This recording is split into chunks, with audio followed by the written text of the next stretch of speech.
Hello दोस्तों, कक्षा 10वीं के विषय सामाजिक विज्ञान में आज हम अध्ययन करेंगे।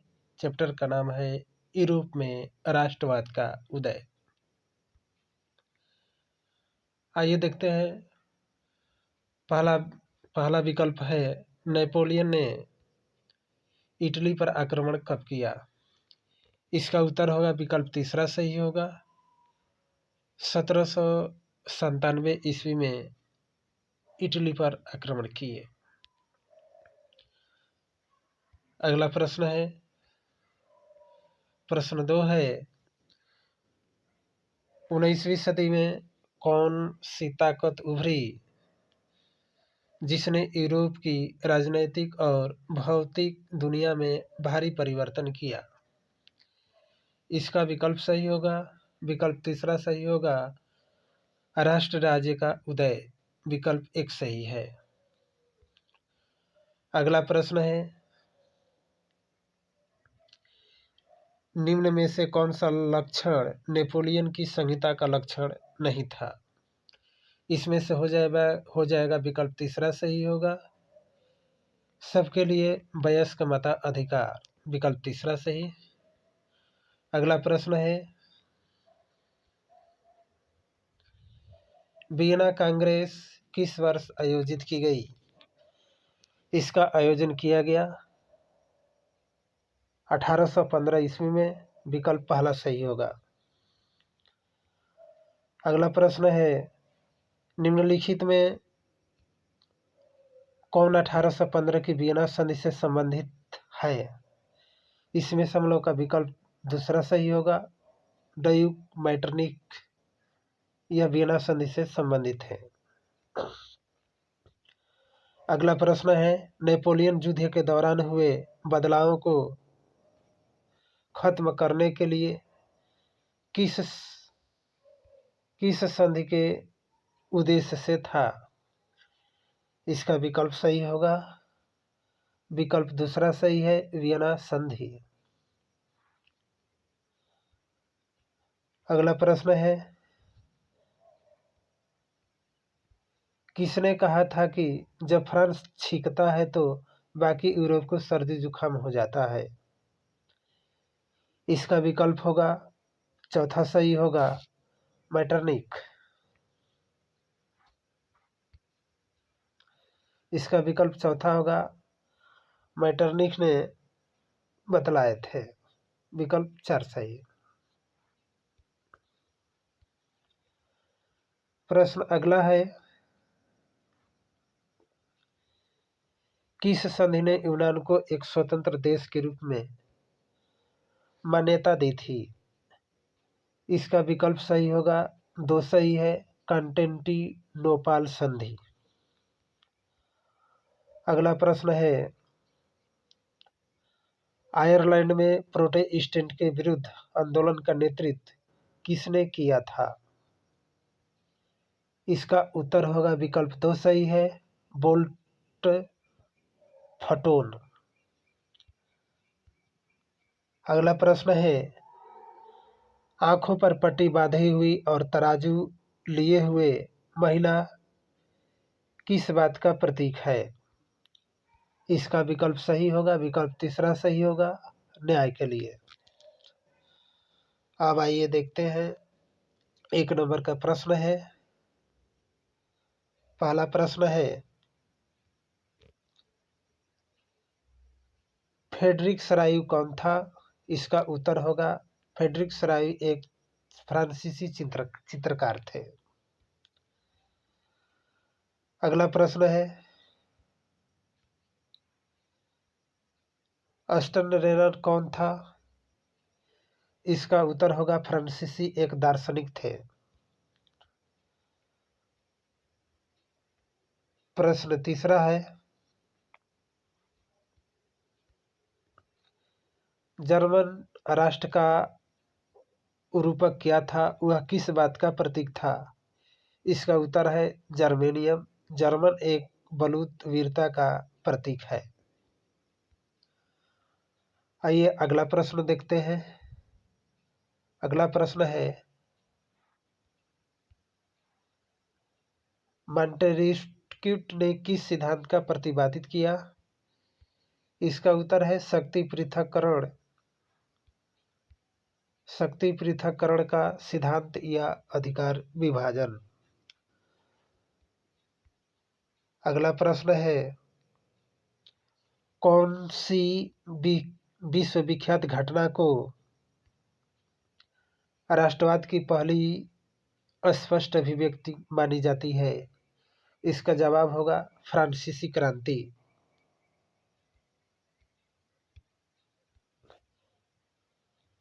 अगला प्रश्न है,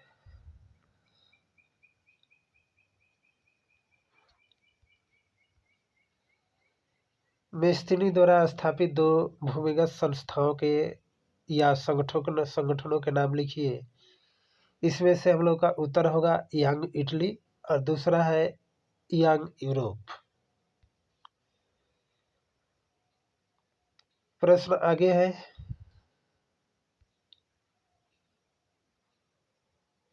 बाल्कन क्षेत्र के निवासियों को क्या कहा जाता था? इसका उत्तर होगा इस्लाव कहा जाता था बाल्कन क्षेत्रवासियों को। अगला प्रश्न है, वियना कांग्रेस किस वर्ष आयोजित की गई? वियना कांग्रेस की आयोजन किया गया सन 1815 ईस्वी में। अगला प्रश्न है, 1815 की वियना संधि से किसका संबंध है?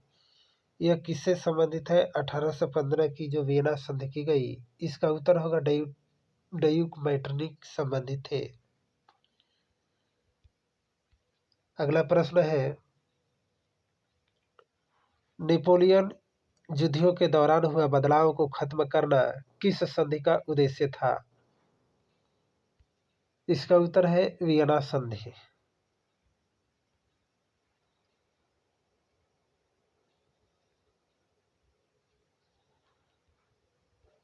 अगला प्रश्न है, आयरलैंड में प्रोटेस्टेंट के विरुद्ध आंदोलन का नेतृत्व किसने किया था? इसका उत्तर होगा वोल्टेयर ने किया था।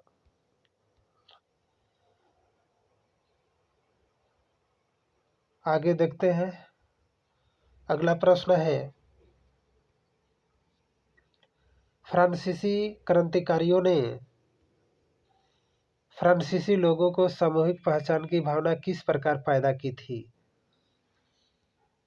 इसका उत्तर है पितृभक्ति और नागरिकता के विचार के द्वारा, जिसमें से पहला है नए राष्ट्र चिन्ह, दूसरा है केंद्रीकृत प्रशासनिक व्यवस्था, तीसरा है राष्ट्रीय भाषा और चौथा है एक समान भार व समान की व्यवस्था।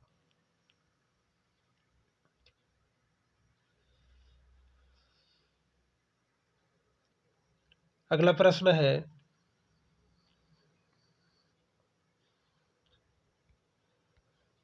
है, जर्मनी के एकीकरण की प्रक्रिया का वर्णन कीजिए। इसका उत्तर में पहला है आरंभ विलियम प्रथम के प्रसा के सिंहासन पर आसीन होना, दूसरा है बिस्मार्क द्वारा जर्मन एकीकरण की भूमिका तैयार करना और तीसरा है वियना संधि, चौथा एकीकरण में बाधाएं और पांचवा है बिस्मार्क द्वारा ऑस्ट्रिया, फ्रांस आदि पराजित विश्व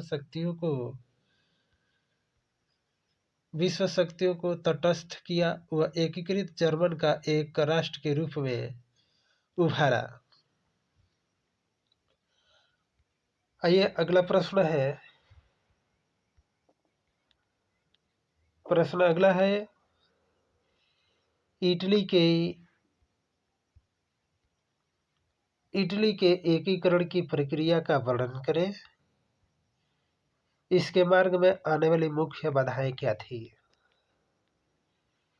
देखिए, इसके मार्ग में आने वाली बाधाएं है, एकीकरण की प्रमुख प्रक्रिया है 1832 ईस्वी में काबूल सार्डिनिया के प्रधानमंत्री बना, जो फ्रांस के संधि ऑस्ट्रिया पराजित हुआ 1869 में बुलार्डो की राज्य में मिला लिया। इसके बाद इसके द्वितीय चरण में आया कि मोडेना, तटस्थ की, पार्मा आदि का जनता संग्रह द्वारा सरनिया में विलय किया गया। तृतीय चरण है 1860 में गैरीबाडी द्वारा सिसिली में व नेपल्स पर विजय प्राप्त किया। और चतुर्थ चरण में है वेनेशिया व रोमन पर अधिकार प्राप्त करना। 1871 में पोप से समझौता और एकीकरण की इटली पर उदय प्राप्त किया। इसके बाद एकीकरण की बाधाएं हैं। बाधाएं इसमें से पहला है राजनीतिक विखंडन का लंबा इतिहास। दूसरा है विदेशी शक्तियों का आधिपत्य। तीसरा है पोप का शासन। चौथा है वियना कांग्रेस। पांचवा है अनुरवादी शासक।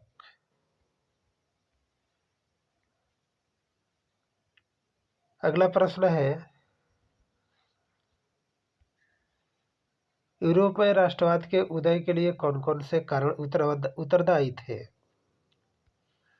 इसमें सब लोग का आंसर है यूरोप पर प्रभाव। इसमें सब लोग का पहला प्रभाव है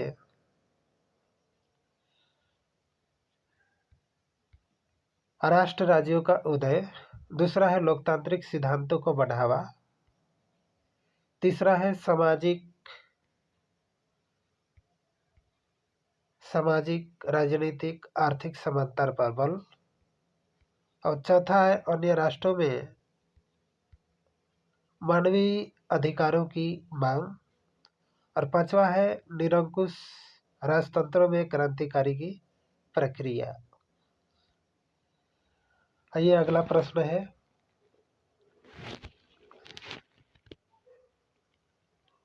प्रश्न अगला है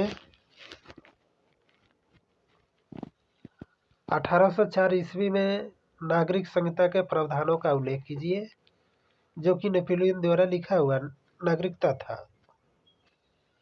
आइए देखते हैं। इसमें से पहला है जन्म पर आधारित सुविधाओं की समाप्ति करना। दूसरा है संपत्ति के अधिकारों की बहाली। तीसरा है जमींदारों व सामंतियों व्यवस्था की समाप्ति। चौथा है यातायात तथा संचार व्यवस्था में सुविधा। और पांचवा है मानव नाप तौल के पैमाने पर चलाया गया। छठवां है एक राष्ट्र मुद्रा चलाई गई। इसके बाद अगला प्रश्न है यूरोप के कुलीन वर्ग की विशेषताएं लिखिए। यूरोप की कुलीन विशेषताएं हैं जीवन जीने के लिए निम्नलिखित शैलियां हैं। पहला है भूस्वामित्व। दूसरा है कूटनीति भाषा। तीसरा है आपस में वैवाहिक संबंध। चौथा है उच्च वर्गों के लिए बीच फ्रेंच भाषा का प्रयोग।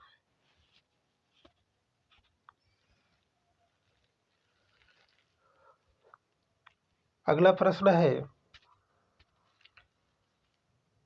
1875 की वियना संधि के उद्देश्यों के बारे में बताइए। इसके प्रमुख प्रस्ताव एवं व्यवस्थाओं का वर्णन कीजिए। आइए इसका उत्तर है पहला है उत्तर नीदरलैंड में साम्राज्य की स्थापना। दूसरा है दक्षिण में जेनेवा का पिंडमांट के साथ मिला दिया गया। तीसरा है प्रस्ताव को पश्चिम में नए क्षेत्र दिए गए। और चौथा है पूर्व में रूस को पोलैंड का हिस्सा दे दिया गया। और पांचवा है राष्ट्रिया को उत्तरी इटली का नियंत्रण सौंप दिया गया। आइए अगला प्रश्न है प्रश्न अगला है औद्योगिक की वृद्धि के लिए किस प्रकार यूरोप के सामाजिक और राजनीतिक समीकरणों में बदलाव किया गया। इसमें से हम लोग का पहला पहला है उत्तर पश्चिमी और मध्य यूरोप के हिस्सों में औद्योगिक उत्पादन और व्यापार में वृद्धि, शहरों के विकास तथा वाणिज्य वर्गों का उदय। दूसरा है श्रमिक व मध्य वर्गों का उदय। तीसरा है कुलीन विशेषताओं की समाप्ति पर विचार।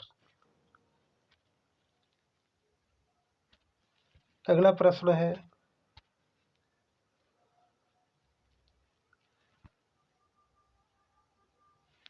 प्रश्न अगला है, यूरोप में राष्ट्रवादी संघर्षों में महिलाओं की क्या भूमिका थी?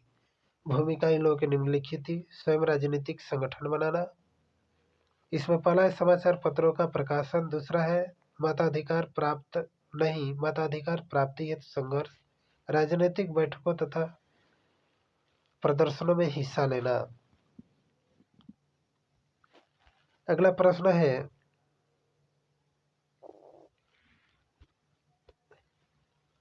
19वीं सदी में यूरोप में राष्ट्रवाद की लहर के क्या कारण था?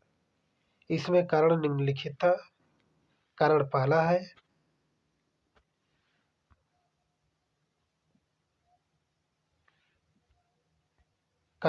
है जनता पर अत्याचार किया गया।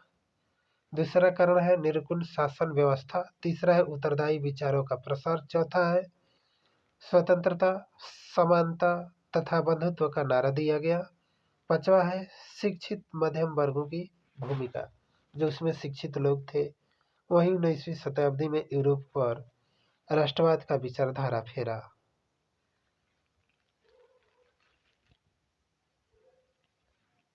आइए अगला प्रश्न है,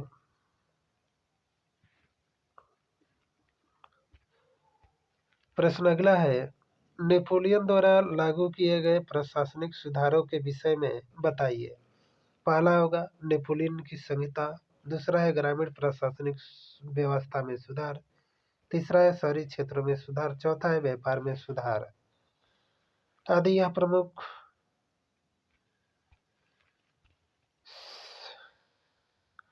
अगला प्रश्न है,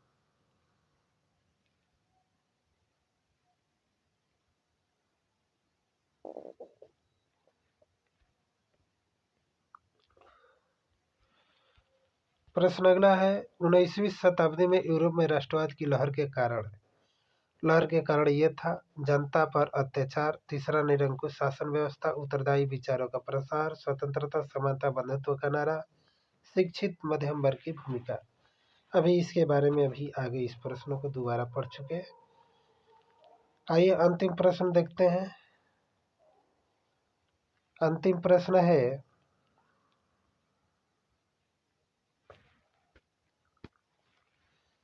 नेपोलियन संहिता 1804 में कही गई बातों किस प्रकार उत्तरदायी राष्ट्रवाद की विचारधारा के रूप में अनुरूप थी? इसका उत्तर होगा उदारवाद, व्यक्ति की आज़ादी का कानून के समक्ष समानता के विचार में नेपोलियन की संहिता में दिया गया, जो कई बातें हैं। पहला है जन्म आधारित विशेषताओं के समाप्त किया गया, दूसरा है कानून के समक्ष समानता, तीसरा है संपत्ति का अधिकार, चौथा है समानती व्यवस्था,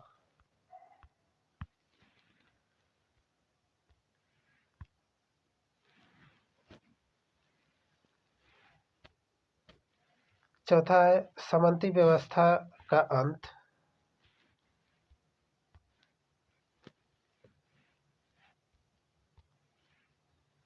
समानती व्यवस्था का अंत करके भूमि दासत्व और जागीरदारी शुल्कों का अंत, एक समान कानून, मानक भार और राष्ट्रीय मुद्रा का प्रावधान आदि।